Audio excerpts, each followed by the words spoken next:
மக்கள் அனைவருக்கும் வணக்கம். சமீபத்தில் எல்லாரும் ஒரு செய்தியை கேள்விப்பட்டிருப்பீங்க.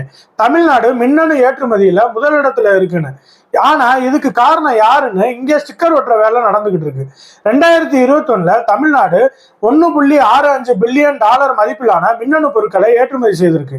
அதுவே 2025 $14.65 பில்லியன் எட்டியிருக்கு. அப்ப இதுக்கு காரணம் திமுக தான். அதுவும் மத்திய அரசின் எந்த ஒரு உதவியும் இல்லாம இந்த நிலையை அடைஞ்சிருக்குன்னு ஸ்டிக்கர் ஒட்டிட்டாங்க. ஆனா இந்த வளர்ச்சிக்கு முக்கிய காரணம் மத்திய அரசால கொண்டு வரப்பட்ட திட்டங்கள் தான். 2019 கொண்டு வரப்பட்ட NPE கொள்கை மூலமா நம்ம நாட்டை உலகளாவிய எலக்ட்ரானிக் உற்பத்தி மையமா மாத்த அடித்தளம் போட்டுச்சு மத்திய அரசு. 2020 கொண்டு வரப்பட்ட PLI திட்டத்தின் மூலமா ஸ்மார்ட் போன் உற்பத்தியை ஊக்குவிச்சுச்சு.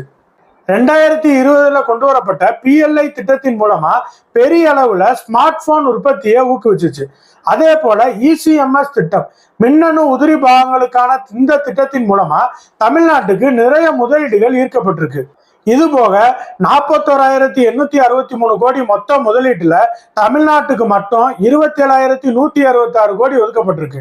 அதனால தமிழ்நாட்டுல 23,451 வேலை வாய்ப்புகள் உருவாக்கப்பட்டிருக்கு.